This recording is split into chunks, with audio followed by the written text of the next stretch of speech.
Let's get into the news, and then we're gonna be heading out of here.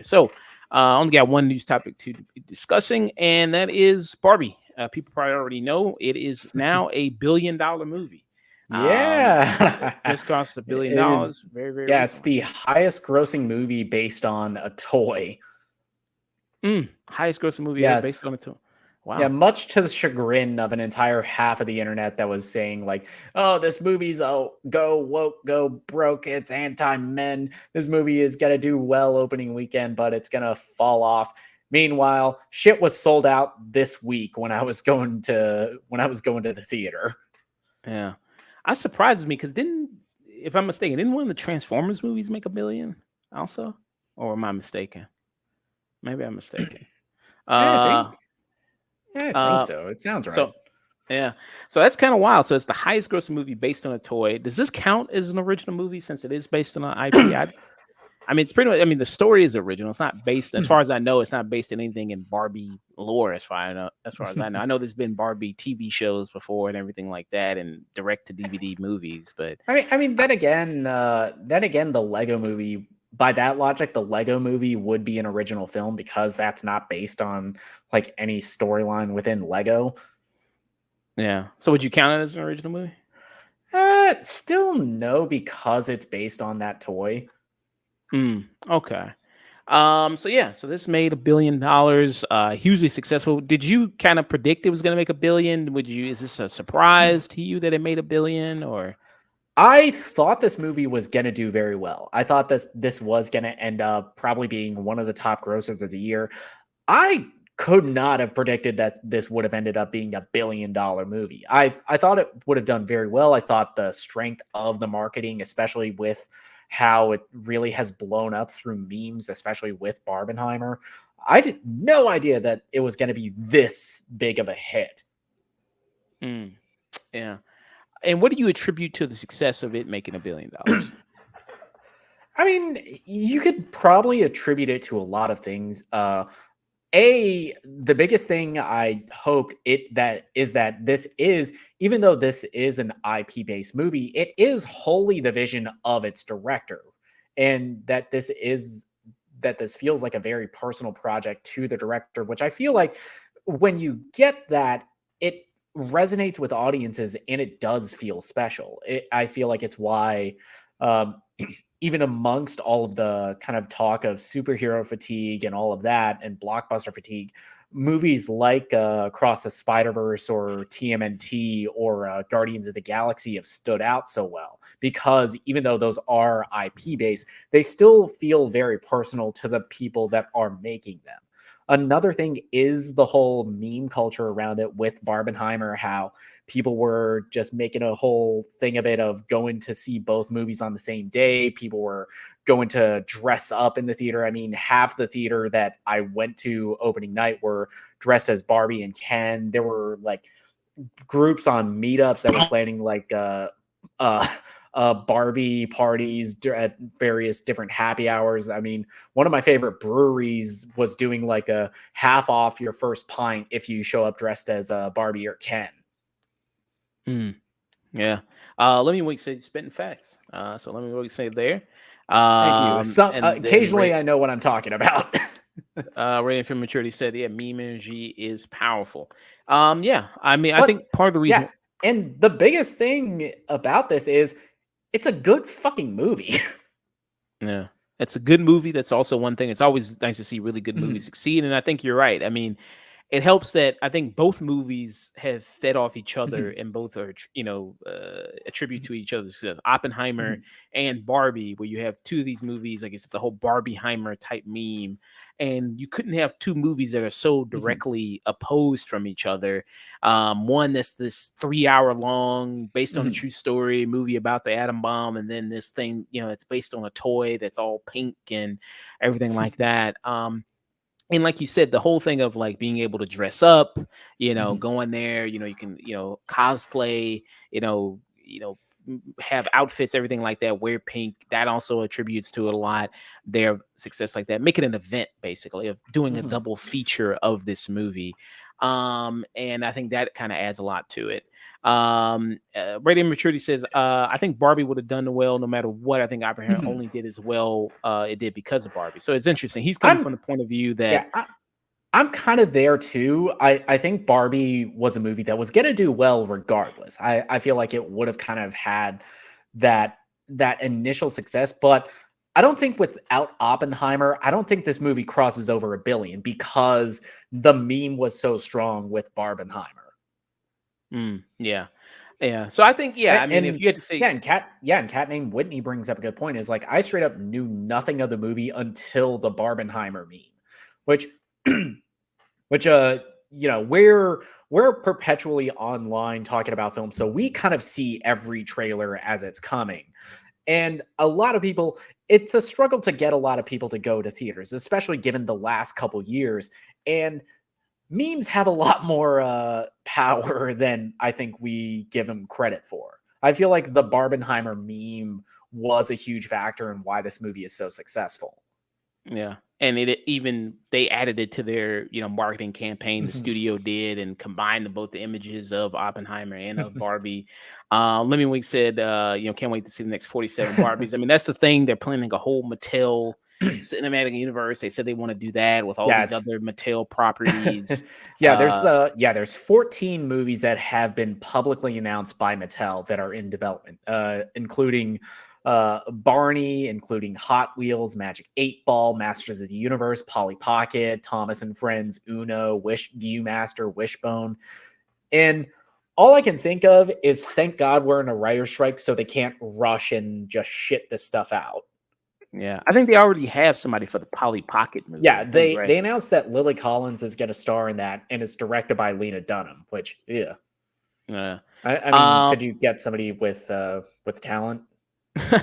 and then it says, when he says, I also think controversy is a great marketing tool. And like Yeah, I'm. Nick mentioned, brought up, I mean, it was the whole thing of, the culture war type stuff Mhm, of, this being a, feminism, whatever type movie. yeah, Uh, how it's anti men from you know failed screenwriter hacks like Ben Shapiro.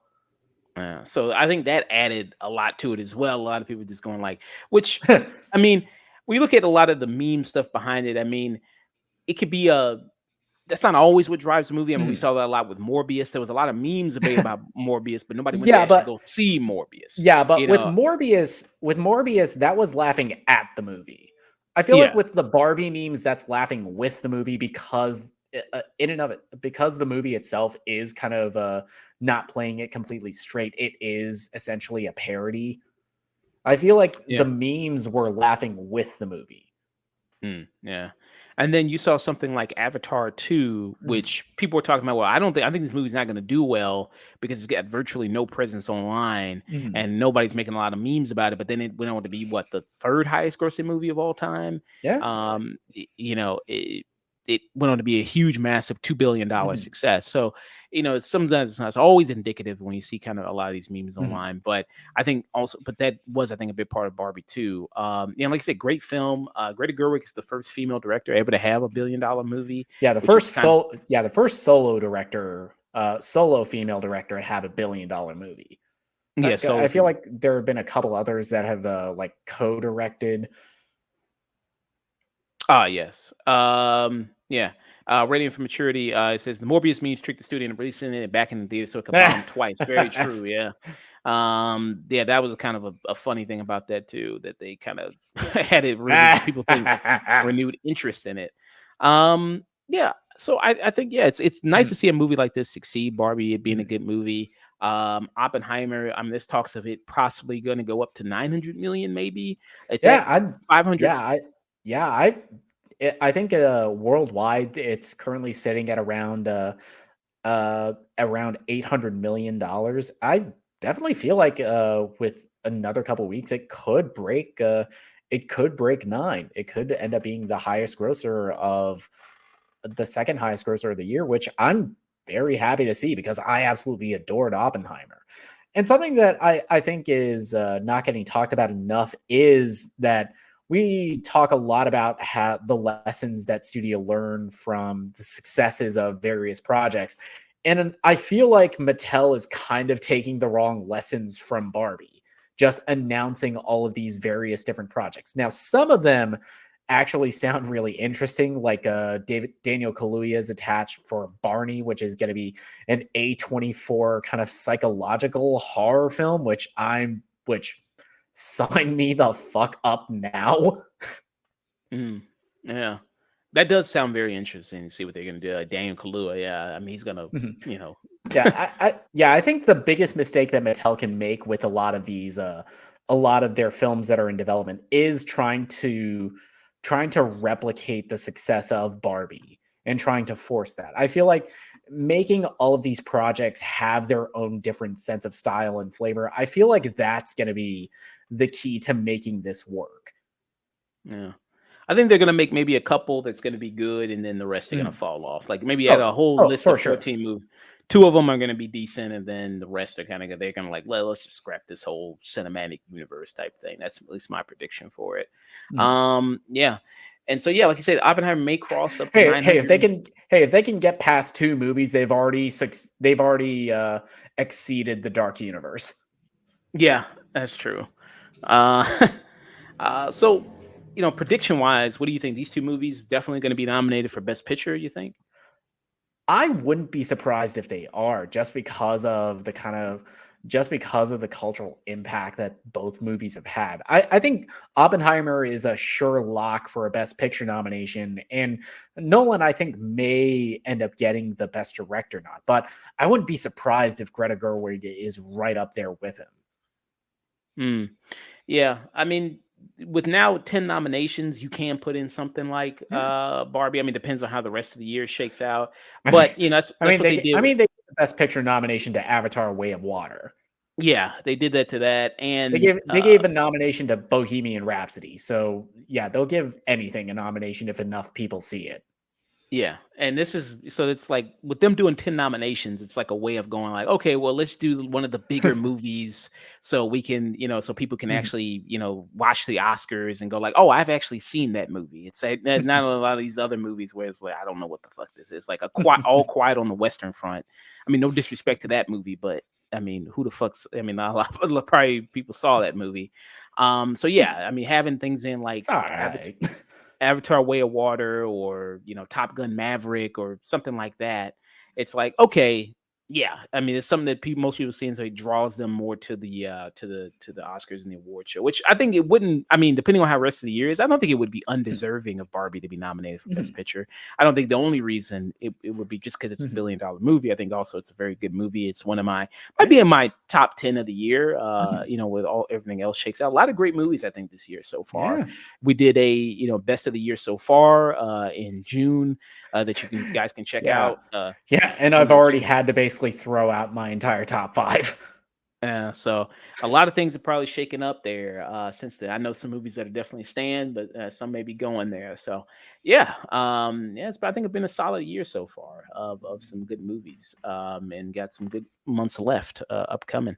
Raymond Petroni had a great point. He said they should get whoever did the U.S. Remix of "I Got Five on It" to do the Barney's "I Love You" song. That's a great idea. I think that's coming. I mean, That it's gonna be like a A24 psychological thriller, so I imagine that's coming. Yeah. Any final word about these movies? At all? Oppenheimer? I couldn't be happier that both of them are this successful. I mean, the the line to get into the theater the night I saw it, it was around the block, and I was kind of amazed that this many people were coming out to the theater, especially given the last couple years with the pandemic, with a lot of kind of blockbuster fatigue. It was nice to get that kind of feeling of being in a theater with a crowded audience. Mm. That Yeah. I don't think I've really felt since seeing Avengers Endgame. Mm. Wow. Good. Yeah. Good. Excited people to go to a movie, go to a theater. That's always good. Build excitement for that. So yeah, that was Barbie, Oppenheimer, Barbieheimer, Bar Billion. Bar billion, baby.